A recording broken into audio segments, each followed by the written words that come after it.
Support WrestleTalk. It should have been Eddie. It should have been Eddie, Luke. It always should have been Eddie. Always should have been Eddie. And we say that completely 100% impartially. Just because he's a fan of us. Just because he's our best friend.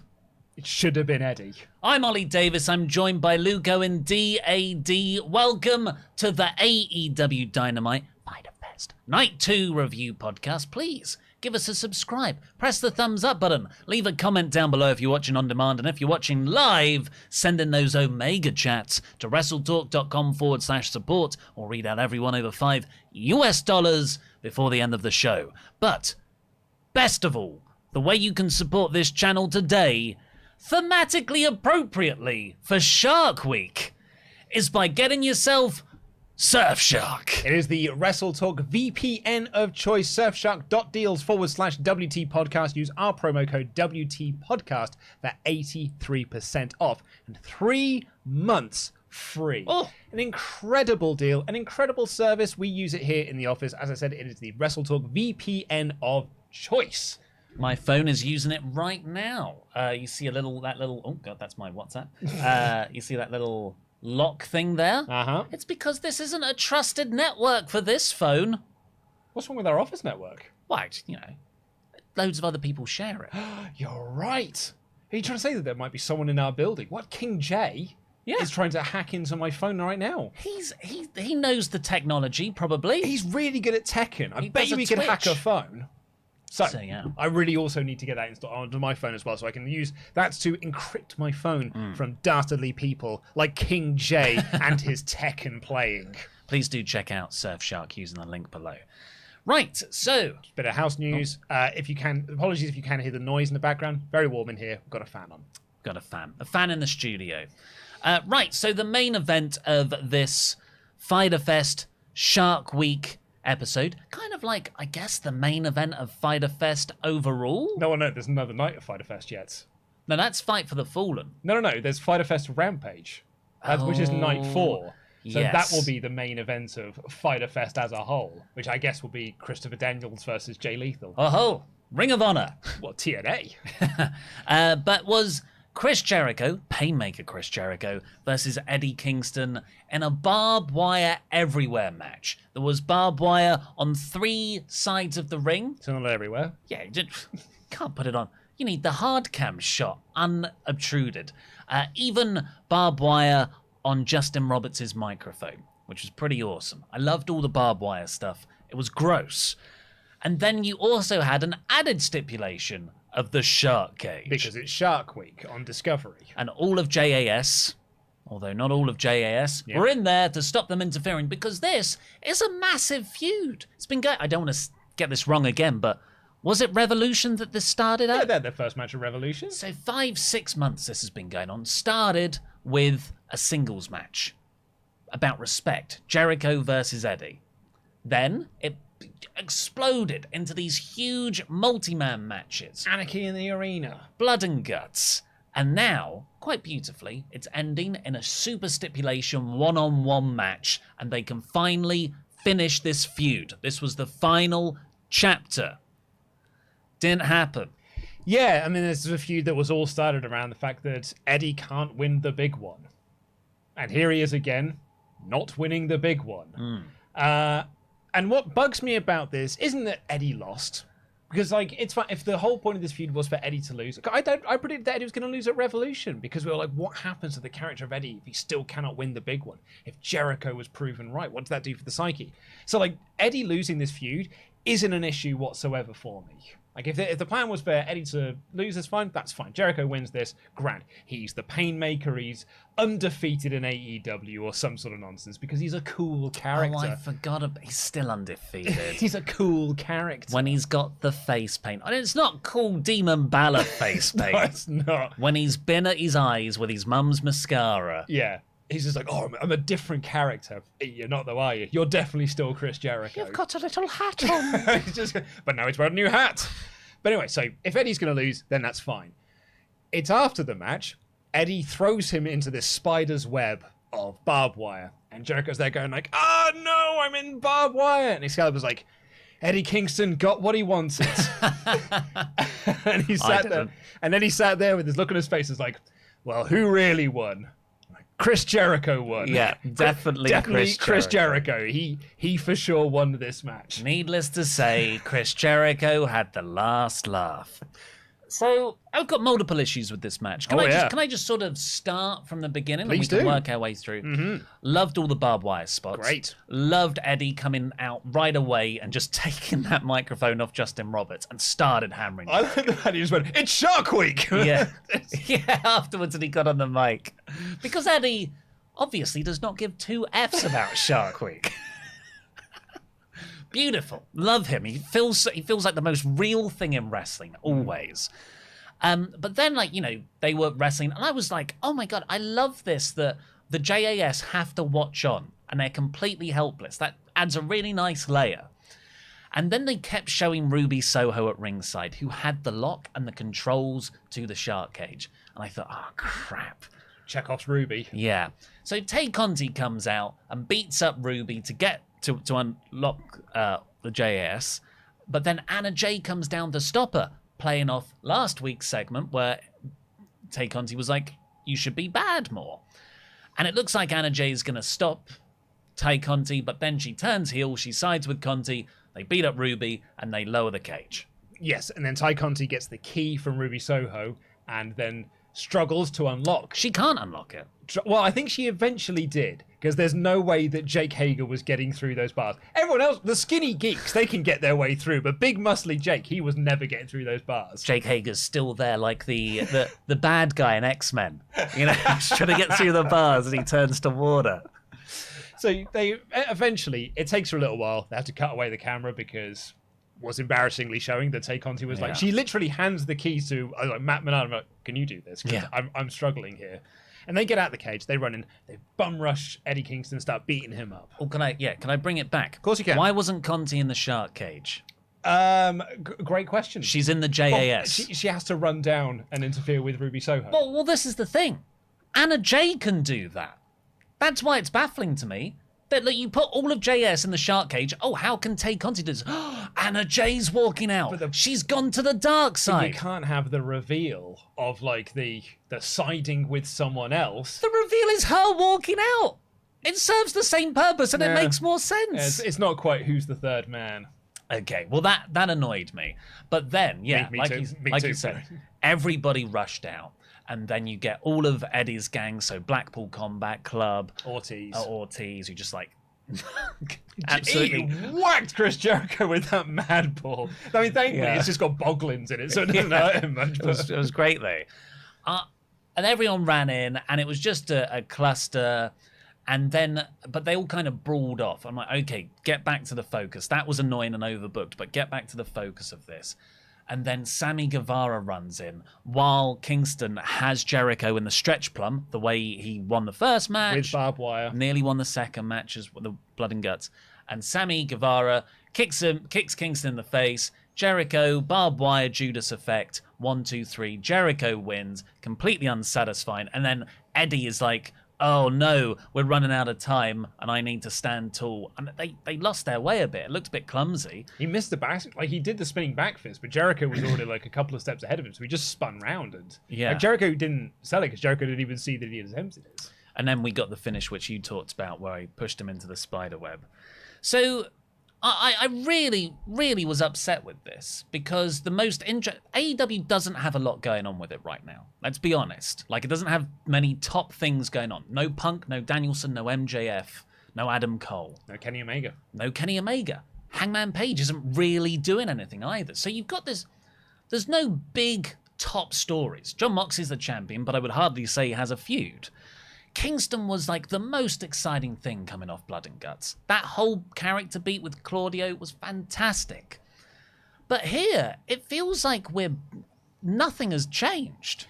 My worry is, Excalibur's line at the end when he was like, Kingston got what he wanted, was well, maybe that is the end of this feud. But the way that Eddie was selling it was I think this feud is continuing. And I was ready for this feud to end up Blood and Guts, let alone have another match with another big stipulation. I don't need to have another match with even more big stipulations. So like this is the real end of the feud. And I suppose you could argue that like Eddie's won a singles match, Jericho's won a single match, Eddie's won a group thing, Jericho's won a group thing. So maybe like this will be the final match to settle the differences, and Eddie can get his win there. But by that point, I feel like you've lessened it by constantly going back to this again and again and again. This feud feels like it's been booked out of order. Like how a lot of Jericho's long-term feuds have been. It is quite a consistent negative, I would say. They both go on too long and never quite feel substantial by the end of it. Actually, Meltzer did that kind of speculation in the way that he actually knows something. Chris Jericho might have won to set him up for Danielson at All Out. Jericho Danielson. I think Kingston Danielson's a much more interesting match. I agree. But why didn't Kingston win then? Because you would want him to win going in against Danielson. Probably because you're doing Kingston Jericho at All Out. So here's what my fantasy booking was of this. Where you have, because I've just been trying to think. Jericho Danielson sounds well boring. I know. But marquee match. Danielson coming back, I'm like, oh man, Danielson's coming back. There's like 20 other people I think I'd rather. It's still the Blackpool Combat Club as well, so it still feels like the same feud. Yeah. Imagine. I suppose there's still a Maneki in the arena, isn't it? That makes it so much worse. Cluster F. Everyone's in the ring. They've got out the shark cage. Fine, we've done that. But Jericho and Eddie are sort of, they're tangled up in barbed wire. Everyone's brawling around them. They pick themselves off the barbed wire and they're like, no, this is between us. And they just start lobbing everyone out the ring, even people who are on their team, especially people who are on their team when it's Kingston. And then they do the proper, go at it. They have a really exciting final bit, which we got there. And then when Sammy gets in, makes his return to interfere, Claudio should run in and save Eddie. Oh, that would have been a really nice spot. Yeah. But in that moment, Eddie gets distracted. Judas effect. Jericho wins. Great. So afterwards, furthers quite a lot of characters. Exactly. Kingston's like, "What the fuck did you do to me, Claudio, again?" And then you further this because I feel like no one's got anything. A lot of AEW right now, before I would always be excited. Oh my God, what's next? Like half my excitement is the possibility of what's coming next week. Right now, it's just, that was a really good show. I enjoyed the wrestling, but there's nothing like, where are the long-term stories? Yeah, I mean, certainly that next month is the month build for All Out. I don't think, apart from we may get Punk back, so you're going to do Punk Moxley, which is probably why Moxley hasn't got a feud at the moment. Yeah. But you could do Moxley in a short-term thing. Malachi Black, just perfect. Well, when they announced Brody King versus Moxley, I was like, oh, brilliant, that sets up Blackpool Combat Club versus the House of Black. What a fun little mini feud that can be before CM Punk comes back. But we haven't got that. So I think you're right. Like, it's still not a bad... Like, I didn't particularly like this show much. There was a lot in the show that I did like, but there was a lot of it I was like, that's not great. And this kind of really bummed me out. And I think it's just because Blood and Guts felt like it should have been the end of this. But also it feels like it was just the midpoint of this. And I think doing that really lessens the effect of doing Blood and Guts as a stipulation. It's like doing a Hell in a Cell match in the middle of a feud. Yeah. And yeah, stipulation fatigue is a big part of this. And also stipulation undermining. Yeah. The first time you've done a shark cage, everyone got out of it. You've gone against the exact thing you told people wouldn't happen. But I think, in fairness, shark cages are designed for people to get out of them. In terms of wrestling, like no one ever really stays inside the shark cage. The whole point of the shark cage is that the heels manage to get out. Is that true though? Yeah, like if Cornette gets up into a shark cage, it's just for a way to Cornette to hang above it and look really silly and goofy. Yeah, but usually it's about dropping a weapon down. Yeah, they don't get out themselves. I'd tell that to Enzo. Yeah, well, that's WWE booking, where the whole point of a cage match is to get people in the cage. Let's see what you all think on the Omegachats. WrestleTalk.com/support. We'll read out every single one of them over $5 before the end of the show. Puckhead1994 says, main event was way overbooked for an already overly convoluted stip. That's a good point. As soon as Sammy and Tay weren't there, the finish was predictable. Anna Jay heel turn was not very well executed. Explained it should have been Shark Boy instead. I would disagree on the Anna Jay thing. I thought actually it was executed well, and there was a reason for it. It was explained last week. And they explained it on commentary as well. Beans. When I first saw this main event advertised, I thought it sounded very WCW 2000. 3 steel cages. I would have expected Vince Russo to actually book it. Was such an obvious winner, but Tony Khan seemed to pull the "It's a Swerve, bro" card. # where is Monday Night War Season 2, Ollie? Well, it says oil, so maybe they're looking for an oil sponsorship for it. Yeah, I mean, it's steps on steps. That is a bit Vince Russo, but I don't think this was done to do a swerve, bro. I actually think that Meltzer might be on the money, because the reason why Danielson's on the shelf is because Jericho concussed him, so that does set up Danielson's return match against him for All Out. Graham Shaw, AEW went a little Roger Rabbit last night. Jericho, do you mean to tell me you could have slipped out of the cage at any time? Garcia, not at any time, only when it was funny. I love Eddie and AEW, but that match sucked. I would say as well, yes, the heels could have got out of the cage at any time, but they were also suspended high above the stadium. It's like, what would they have done? They would have just fallen. They would have splattered on crowd members. The match did not suck for me. The booking sucked. Yeah, the overbooking of it is where I have issue. Because I thought Jericho and Eddie worked incredibly hard, and they really cut themselves up. Riot DR, to play devil's avocado, perhaps only Sammy is officially a member of JAS who was out of the cage because he was feigning still being injured, thus Tay is exempt from the cage since she's only the fiancé of a member. And that's the best I got. Look, Sammy can stay out. That makes sense to me. He was out injured. But Tay definitely is a JAS member. Jericho introduced them both. Yeah.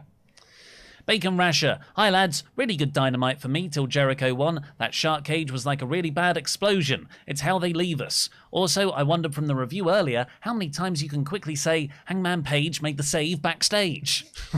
Jam that jam. Power Packers 90. Memberg for 12 months. I don't mind Eddie not winning. The babyface doesn't always have to win the feud. I agree with that. That's not my issue with him not winning. It's the fact that he then stood tall at the end, because then it makes, well, everyone won. Yeah. Like if Jericho's winning the feud, just have Jericho win the feud. I would prefer Eddie to win. I think maddening descent Eddie is the most engaging Eddie. But you just need to give it a reason to happen. You need to book that angle well, and they didn't.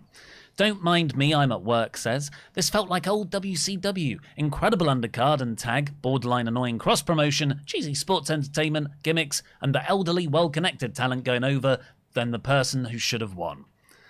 Riot DR, hey yo. This main event started off so good and then just made a sharp right or left into the gutter.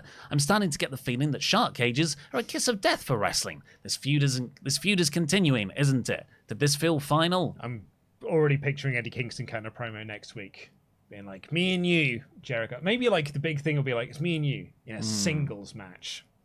Edgar Carrasco, Memberg for 8 months. 100% agree Eddie should have won. God damn it, Sammy. And then like this emoji?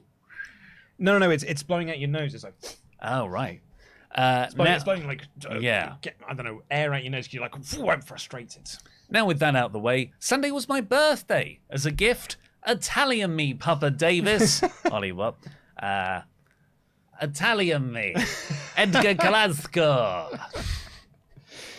Do you want to Italian me? We do it together? Well, like, you know, like the scissors? Yeah. Italian me. Lastly, Ket here said, please let this feud end. It should have ended at Blood and Guts where it was at its peak. Hot take, but I'm not a fan of Eddie Kingston. His character just comes off as annoying and goofy to me. Oh, wow. Well, everyone can have their opinion. Even if they're terrible. That's not shared by us. And Zach here said, has there actually ever been a good shark cage match? None immediately come to mind, and AEW sadly weren't able to pull one off last night. Shame. I would argue the one with RoboCop. Because RoboCop was there. I haven't watched enough 80s wrestling to really know the shark cage, if I'm honest. So, I mean, like, the WCW stuff is really fun because Tempest and I are currently reviewing Bash to the Beach 1996 for Patreon, for WrestleTalk Extra.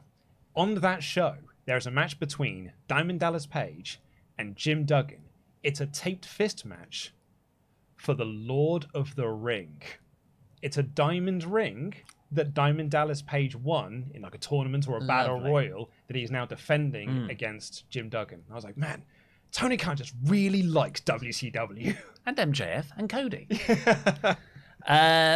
Before we get in with the rest of the show, please do go over to our sponsor, Surfshark. If you click their link in the video description below, it's the best way to support us here today. Indeed, yeah. You can get not 1, not 2, not 3, not 4, not 5, not 6, not 7, not 80, but 83% off and 3 months free using our promo code WT Podcast. surfshark.deal/WT podcast, promo code WT podcast. Yep, that's a VPN service. We all use it here at WrestleTalk. It's on my phone. It's amazing.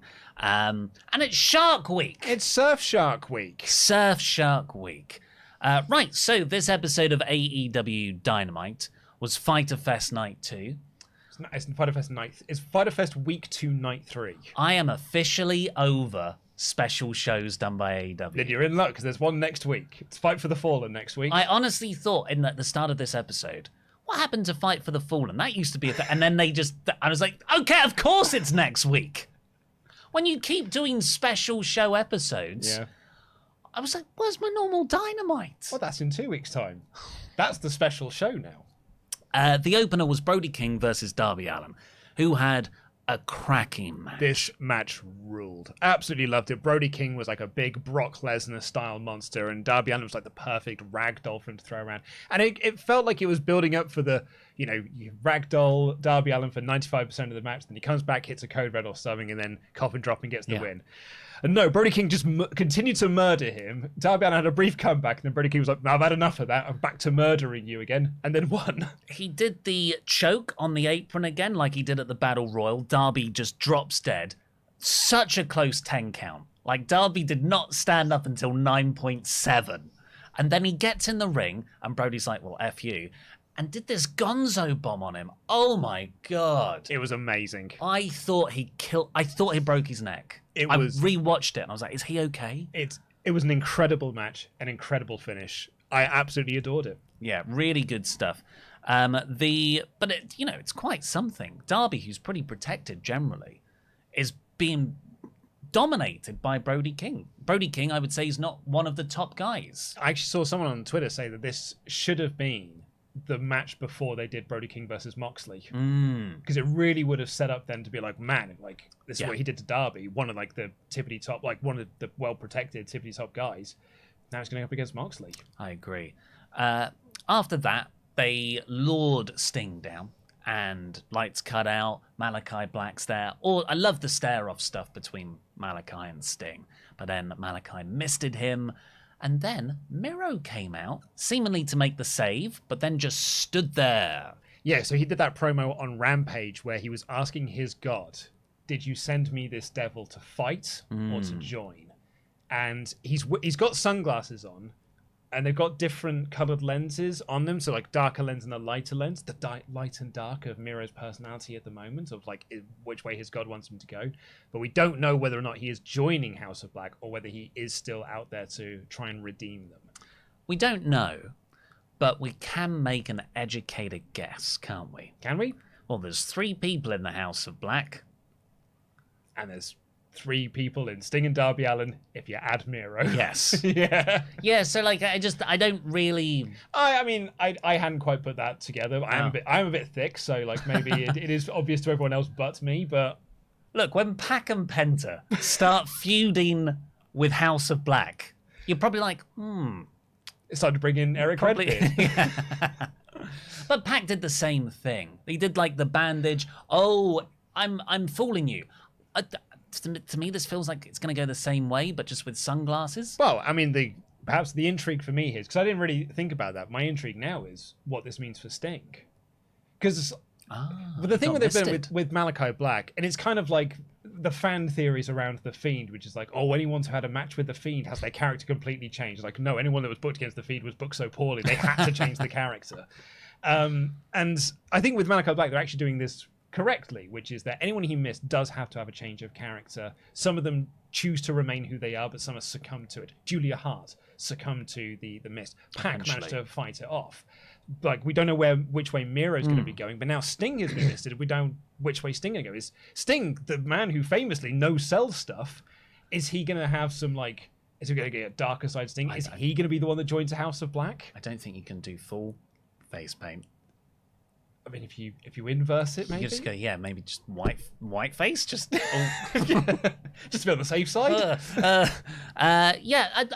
What if he comes out as Wolfpack Sting? It's interesting. Tony Khan does love WCW. You're right. That is really intriguing. I don't know how you get a more goth Sting. But I'm here for it. I'm here to find out. Exactly. Metal Sting. Yeah. Joker Sting. Oh, Bring no. back Joker Sting from TNA. Yes, absolutely. Bonus baby. That's the answer right there. Ooh, I'm going to get you, Hulk Hogan. We had Team Taz interrupting Cole Carter's interview. We'll get to that later. Wheeler Yuta and Jon Moxley took on Best Friends in... this was actually probably my favourite match of the night. Yeah, easily my favourite match of the night. And it also felt like, this was the Blackpool Combat Club I was enjoying before the whole JAS stuff absorbed it. Because it felt like they didn't really miss a month or even a week of Dynamite. This was telling the story that Trent is very annoyed with Wheeler Yuta, and Chucky gets annoyed with Wheeler Yuta throughout this match as well. Yeah, so Chucky was the mentor of Wheeler Yuta. He was the guy that, like, him and Orange Cassidy brought Wheeler Yuta into AEW while Trent was on the injured shelf. So he had Orange Cassidy out there on commentary as well. Didn't really add a lot, but that's because it's Orange Cassidy. Just every now and again go like, oh, whatever, or yeah. But he had an amazing moment at the end of this match, which really actually sold the match even more. But he had this really great stuff at the start of this, which was like Wheeler Yuta sort of like, him and Trent wrestling was like one thing, but when it was Yuta and Chucky wrestling, and it was like Chucky kept besting Wheeler Yuta, so he just slapped him across the face really hard, and Trent tags in and just double legs him to take him down and beat him up. There was some really excellent character stuff in this, and they had an incredible match. It was really, really great by the end. The crowd was super into Yuta, loved themselves some Jon Moxley, and I think the Best Friends will just forever be over. I actually thought the Best Friends were going to get the win. They did this pile drive. They took out Moxley with, the Awful Waffle. And then 2 pile drivers on Yuta. And then Yuta kicked out. Yeah. I thought they might going to get a shock upset. William Regal did a really good job of that. Because people were like, oh, what? He kicked out 2 pile drivers. But Regal's like, did you see how he cranked his neck there? That's what we taught him in the Blackpool Combat Club. Because that protects you when you're taking the move. So he didn't take it as much as some other people would. But Yuta got the win in the end because... with the seatbelt, which is a move that Chucky taught him. Ah, beautiful. And that's what Orange Cassidy did. And he just said on commentary, Chuck taught him that move. And he took the headset off and he walked away. It was like a really good bit of character. That's nice. It's a really nice bit of character moment there. And I suddenly thought, oh man, Yuta retains the pure championship over Daniel Garcia. And you do Yuta versus Orange Cassidy in a pure rules match. Oh, I mean, Chuck is an excellent technical wrestler as well. So him too. That's really nice. This match was really good, and it had all those lovely character moments weaving through it. You can just pretend that this was where the Blackpool Combat Club always were. Yeah. But yeah, Yuta got the pin in the end, which builds him for his ROH pure title defense this weekend. Yes, this weekend. Yeah, stacked old card for Death Before Dishonor. Yeah. You know, for all of my negativity around ROH, sort of like being a bit of an albatross around the AEW neck at the moment while they don't have TV. A heck of a card. But it's important to note that Yuta, as the champion, got the win and was not pinned because AEW protect their champions. Unless you're a woman. Claudio and Gresham video package. There's a dude and a it wasn't actually a dude. Sorry, that's my note. I believe it was Nyla Rose in the Shark. Oh, in the Shark, yes. Outfit. Sorry, behind the commentary team. I think you were talking about Ian Riccaboni. No. But he was in the video package. And there was just some guy in a shirt that was. And I was like, that's Ian Riccaboni, my man. No, you're right. There was a clip afterwards that showed Nyla with the top half of the shark thing off. Yep. Bit of fun, that. I thought it was going to play into something. I've been taught by being the elite that whenever someone comes out dressed as a big furry animal, it's Hangman Page to clear house. Well, I mean, I saw a cake in the next segment. I was like, well, Vicky Guerrero can't be far because she's bound to go into this at some point. She can hear the cake. She can, but she's like, my face needs to go into that. This was, of course, the Swerve in Our Glory title celebration segment. They came out and really well received. Everyone started chanting, "You deserve it." Because people are into the team. I mean, you said last week that they were massively under and no one really cares about them winning the tag titles, but I think this shows that they are. And segments like this are only going to help that. This was a bad segment. So yeah, both met, when Keith Lee started talking, I was like, oh, it feels so good to hear you cut a promo with gold on your shoulder. You know, just it feels like it meant something. It wasn't just a generic promo. This was great. And Swerve is amazing as well. He's just like, I'm cool. There's my other cool friend. I've got a cool friend over there. I'm like, you're so cool. Although this Kevin Gates fella, I don't know who he is. Because I'm not cool. However, I did see a lot of people on Twitter tell me today that he was very recently bragging about sleeping with his cousin. and then bragged even further he continued to do so after he found out they were related. Huh. I mean, I don't know what the laws are. I mean, it's America, The moral isn't it? laws. America's a Wild West at the moment. Yeah. It's probably encouraged. Well, maybe it's just banter for the rapping. I just need material for the new album. You're just doing a battle rap. It's like with my cousin. Come back from that. This is what Austin Gunn's writing down. But yeah, what happened was Mark Sterling and Tony Nese came out. Sterling's had this petition that everyone has to sign to kick Swerve out of the company. And he says, I need one more signature. Let it be, was it Kevin Gates? Yes. The rapper, this friend. Just like, does not work. Why was this petition allowed to go ahead in terms of kayfabe? Swerve's a champion. How are you going to kick him out? Why would Sterling choose one of Swerve's mates to be the final nail in his coffin? He's a comedy heel. He went into Cake. He's a comedy heel doing a comedy heel shtick. I love comedy. I just, it needs to be funny. It needs to have a basic grounding. Yeah. Oh, no, I'm not disagreeing with you there. But I'm just, the reason for this is he's a comedy heel doing comedy heel shtick. Yeah. So that, usually if it's WWE, I would totally dismiss that as like, oh yeah, well, that's true. They don't understand what's funny. But AEW do. So it was peculiar that this was, so just sports entertainment-y. I wrote at the end of my notes here, I can hear Ollie Davis shaking his head. Because the second that Mark Sterling came out, I was like, oh, this is what they did with Wardlow. Exactly what they did. The second Wardlow won the belt, I was like, it's a feud with Mark Sterling, you go. And in fairness, Strickland was already feuding with Mark Sterling and Tony Nese before they won the tag belts. It's just a continuation of that. It's just that they feel so far down the card that it's almost dragging them down with them. Like this isn't elevating Tony Nese. This is actually dragging down Swerve Strickland. And Swerve Strickland and Keith Lee basically looking and being like, this storyline is dumb and you're dumb and we're above it. Doesn't help that either. Yeah. And again, where's the direction? Like there's no feud, there's no new opponent. I can tell you exactly where the direction is. It's the week after Ring of Honor is done because you can't set up FTR going for the tag belts until they finish their feud with the Briscoes. Okay. So what happened was Kevin Gates punched Tony Nese and then Swerve threw cake in Sterling's face. Crowd liked it. And you can't argue with that. I thought it was lame.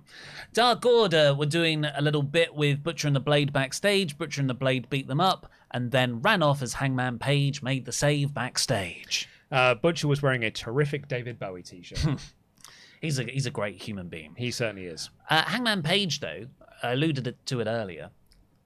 When you've got so many of your top stars out, why is Hangman Page not in a main story?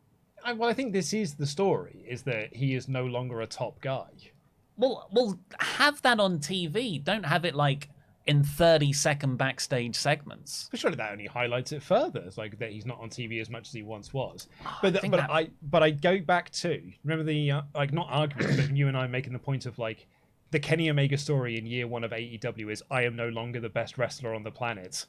And it was like, that just means you're having boring segments and not as good matches as you once were. Find a better way to tell that story. I agree. Christian Cage and Luchasaurus took on the Varsity Blondes. It was just a squash match for Luchasaurus beating both Varsity Blondes in a handicap match, really. And then Christian Cage tagged himself in to come in and get the pin. And then flexed his muscles afterwards. And got on Luchasaurus' shoulders. Amazing. I absolutely love these two together. They're great. Oh, I can't wait to see what the next chapter of Luchasaurus being managed by Christian Cage is. Well, don't be too down on this. Let's say what happened. Jungle Boy's music then played. And I was like, no, this is a fake out, right? This is Shawn Michaels playing Bret Hart's music. But no, Jungle Boy came out.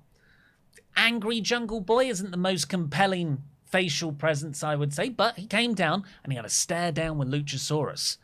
Then Luchasaurus stepped to one side and Jungle Boy chased Christian Cage up into the rafters and away. So Luchasaurus is apparently the most fickle wrestler on the AEW roster. He just sides with whoever is going to be nice to him. Like, he wanted to kill Christian Cage till Christian said a nice thing to him. And now Jungle Boy said a nice thing to him, so now he's just back with him again. Unless next week, Luchasaurus and Jungle Boy challenge Christian Cage, but really Luchasaurus was always in cahoots with Christian and turns on Jungle Boy. Because I think that's going to be quite heartbreaking. I mean, it would be. For this segment, this didn't work for me. Yeah. I thought it, like, I've written in myself, well, that was a short-lived fun pairing. Like, this to me felt like a breakup of Christian and Luchasaurus. Like, because they were saying on commentary, Luchasaurus has sided with Jungle Boy. And I hope not. I hope not as well, because I was really enjoying this heel run for Luchasaurus. And if if I'm proven wrong next week, then so be it. But I think this then is a misstep in telling that story. Yeah, I'd take that. Gun Club, Max and Austin Gunn announced it's going to be him versus Max Caster. And I was like, oh, okay. And then he said, in a rap battle. And I sat forward like, yes! I've worked out the Ass Boys, helped by the fact that I watched the movie over the weekend. They are Zac Efron and Dave Franco in Bad Neighbors. Yes. That's exactly who this pairing is. And I'm so excited for this rap battle on Friday. Austin Gunn, I think he's really got something. He's got so much charisma on the mic. Cole Karter took on Ricky Starks for the FTW title next. Let's get the positives in there. I love Ricky Starks. So good. I'm so happy that Ricky is getting time on the A show, especially after last week's, and he set up a match for next week. Yes, that's what I want for Starks. Unfortunately, that's all the positives. Wait, in the segment afterwards? Oh, well, yeah, I meant for the specific match. Oh, the match was... I mean, I went and made a cup of coffee during the match because I saw an ad break was starting. I was like, well, I can see where this ad break is going, and I went and made myself a nice cup of joe. It went 5 minutes. Is that all? Well, with the ad break. No, I mean, like, even including the ad break, I would have easily said 15 because it felt like it did. And it was pretty 50-50, which I'm like, oh, well, why? Just have Ricky dominate this mostly, or I felt like a fluke win at the end. I didn't know who Cole Karter was until I looked him up afterwards. It's the guy who was just released from NXT. It's 2 dimes. So Tony D'Angelo made him swim with the Sharks, and he came back for Shark Week on Dynamite. That's excellent. I don't know if that is the joke, but that's what we've got here anyway. Good-looking lad, and it felt like it almost felt like a Vince McMahon. It was like, oh, you're a really good-looking guy. Let's put you on TV. The crowd will love you because you're such a good-looking guy. And this crowd were well into Ricky Starks, and anytime Cole Karter got in the offense, boo! Yeah, the crowd hated it. Yeah, really not into this guy. Look, if this is a Shark Week joke, amazing. But really, that would have been over so many people's heads, it's not worth doing. It was over my head until I heard it after I'd watched the episode.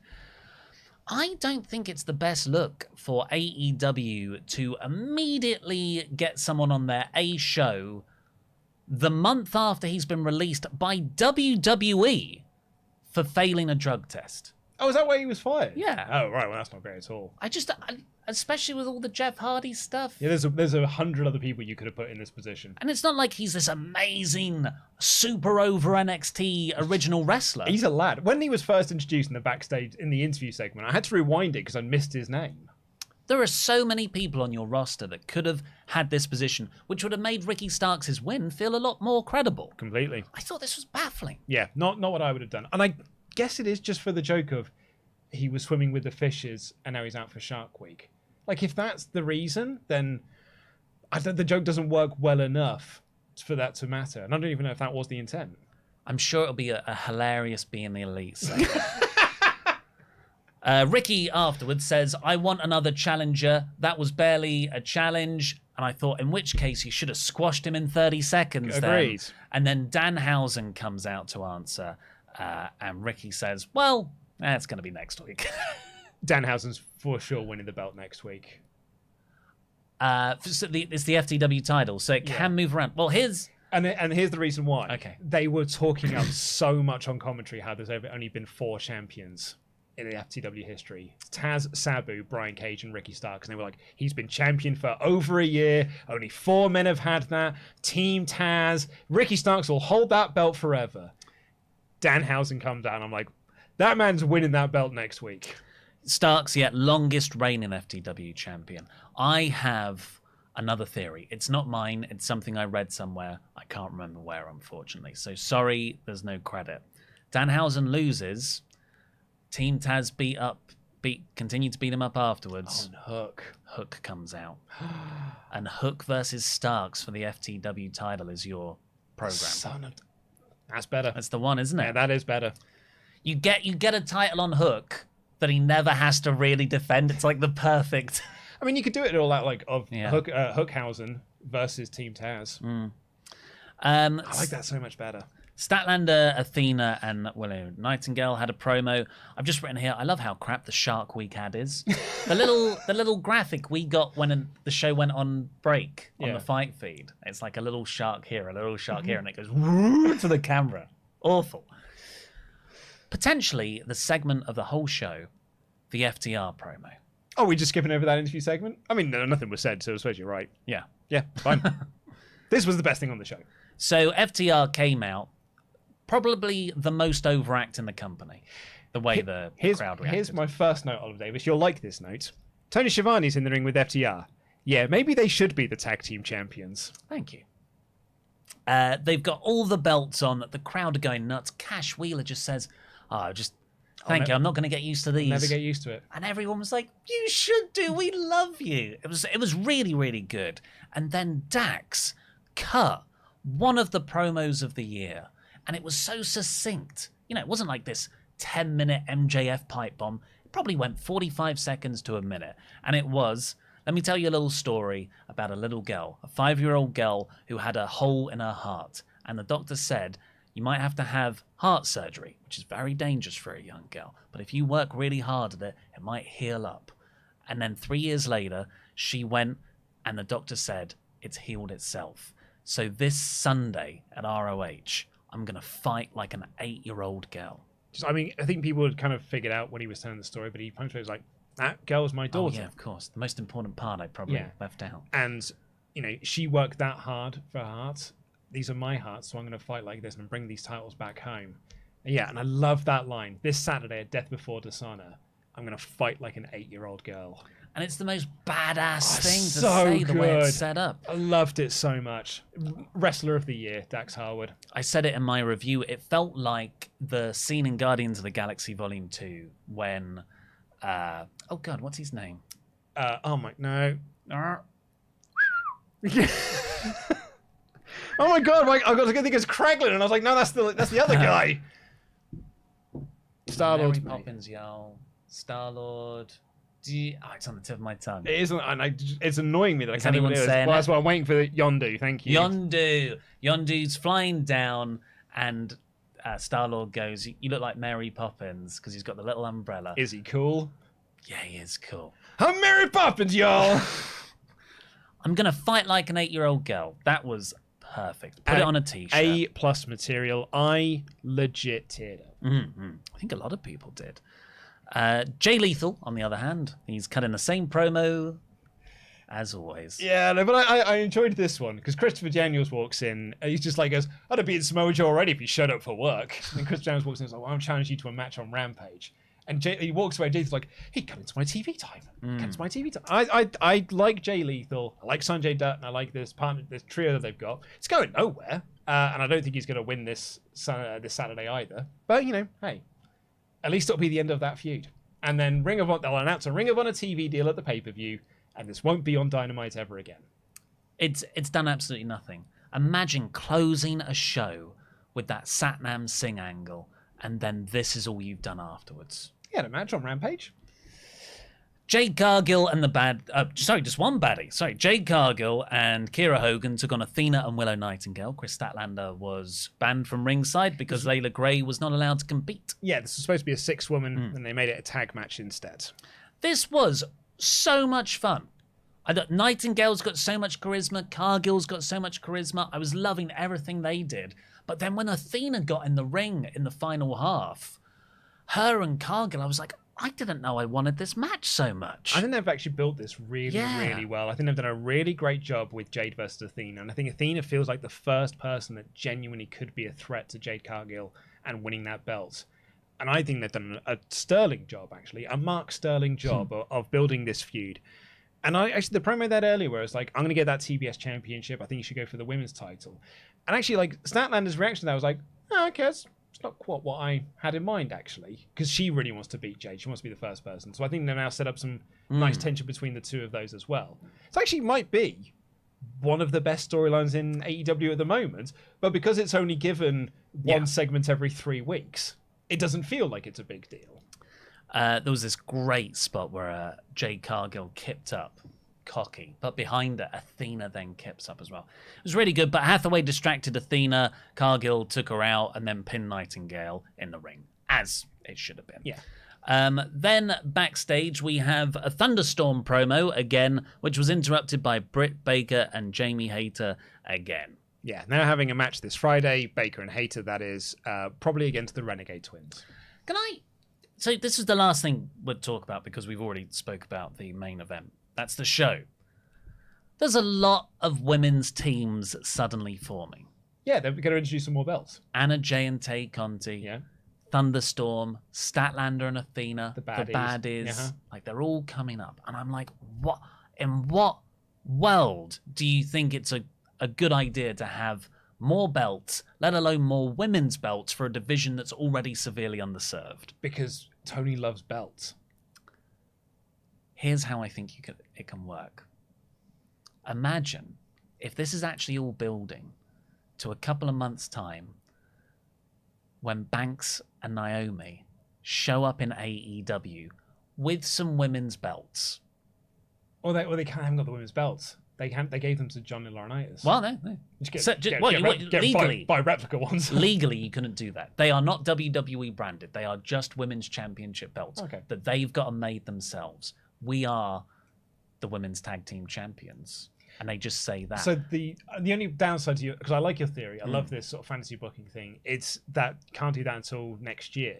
Because Sasha can't legally allowed to wrestle for a company until next year. Like, that's the new report that's come out. It's also what I'd heard previously to that. Surely it's 90 days. No, it was in like there's something within her contract. She's got like a massive non-compete clause. That's ridiculous. So she can't wrestle with anyone else until 2023. Okay, well, AEW, that's relatively short for them. Well, absolutely. And time moves so quickly now that we're so much older, so that would be absolutely fine. I mean, you love the fact that they've got more belts added in. They announced another match for Ring of Honor Death Before Dishonor that's bringing back the 6-man tag belts, which means we've now got the Ring of Honor 6-man tag belts, and one of the rumors for All Out is that we're going to be introducing the Trios titles. Yeah. Good job we had that All-Atlantic Championship as well. There's so much TV time to devote to all of these and get them over. Wardlow's doing a great job with that TNT title. Well, that was the show. What did you score it? I gave it the second lowest of the year. I gave it 70%. So 3 out of 5, essentially. Well, Yeah. 3.5 out of 5. Yeah, this was a bang average episode of Dynamite. I didn't love it. There was a few things I thought, like, that's not great. It's the first Dynamite I've had in a while where I've ended up being like, that wasn't that great. But I still can't wait for next week. And I'll probably enjoy Rampage as well. Before we get on with our remaining Omega chats, let's say thank you to our wonderful Pledgehammers on Patreon. King R.K. Jones. Ross, Hooper, Scooper, Cooper. Rue the Day, Rari O'Brien Kelly. The man with the scoops, Sean. The Torrential Tribute, Spencer Vaughan Hagen. The Pharaoh, Stephen Mazzaferro. Steve Howland, if you hear me. The Incredible Tarzo. The Pin Particle, Terry Hankemer. Keep rolling, ha, the Rick Petch. The Superior Dinosaur, Tom Greatorex. And lastly for this Hall of Fame class, on July 21st, 2022, Tony Jabroni. You are currently recording the WrestleTalk Extra. Yep, we have just finished burying Disco Inferno for 20 minutes. So enjoy that, because Dean Malenko had to drag a good match out of him. What a guy. Probably the second best match on the card, because Dean Malenko's so good. But yeah, so we just finished recording that. We've got the other half of the show to do. We're just about to get to a Steve McMichael match. So, Mongo. Yeah, we're reviewing Bash at the Beach 1996. That'll be available next Wednesday at patreon.com/WrestleTalk. Right, let's get to our remaining Omega chats. Bacon Rasher. Hi again, lads. So you're not even going to try Hangman Page make the save backstage? I said it a bunch of times. But he's asking how many times can you say it? Hangman Page made the save backstage. Hangman Page made the save backstage. Hangman Page made the save backstage. Hangman Page made the save backstage. Turns out Hangman it's actually Page not that made the difficult. save backstage. This isn't red lorry, yellow lorry. Blue Lorry, which I struggle with. I'm not angry, just disappointed. Also, is it just me when Keith Lee's music hits, I get goosebumps? Love Swerve and Lee as champions. Shame about last night's booking for them. So Adam was walking around the office yesterday, just shouting, "Out of the front!" While I just go like, what's the start of it? It basically just kept singing Keith Lee's theme song throughout the office, and I happened to mention offhandedly that Ollie thinks they're terrible tag team champions. And Adam said, "Why would you do that?" And he said, "Well, they're just two singles guys thrown together." And I said, like Hangman Page and Kenny Omega. And you made the good point of, I don't think this is as thought out as Hangman versus Kenny Omega was, which may be very true. Did you see Shane Strickland's podcast thing that he was a promo he cut on like wrestling internet and stuff? Oh no. He's on his podcast. He was talking about people seem to be really disappointed that me and Keith have got the belts because we're just two singles guys thrown together, but don't seem to be that disappointed when it was Kenny Omega and Hangman Page. And he said, and people was like, "Oh, you listen?" It's like, "Oh yeah, I hear you, Fightful, JD. I hear you." And he didn't name us, but I was like, he must have seen either you on this podcast or you on the review, talking about how they were your third option to win the belts. I still like it, but yeah. Charles Berg. In 1977, in the 5th season of Happy Days, Fonzie famously jumped over a shark in water skis. This has been your AEW Shark Week fact. Also, did you know there are 0 reported deaths when divers are in shark cages? That has been your AEW Shark Cage fact.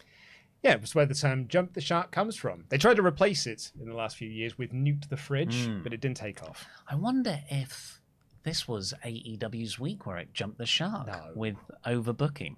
No. Kevin, I've shared this before, but I never cried watching wrestling before the tribute show for Brody Lee, and I never did since. But Dax effing Harwood had me in tears listening to his story. This is how much winning means to him because wins and losses matter. During the Varsity Blonde's entrance, Excalibur said, "Christian isn't the only one who thinks Griff and Jungle Boy look similar. Do you know who the other one was? It was MJF. I don't think there has been any MJF reference, even subtle ones, since he left." And Punk beats Moxer all out. This is fancy booking. Yeah. Then Omega's music hits. Out comes the invisible handjob, Don Callis, to brag about Omega. From behind, a hooded figure attacks Punk. Everyone thinks it's Kenny, but it's MJF, who spits on the belt and walks out a la Aries. Don't mind it, mate.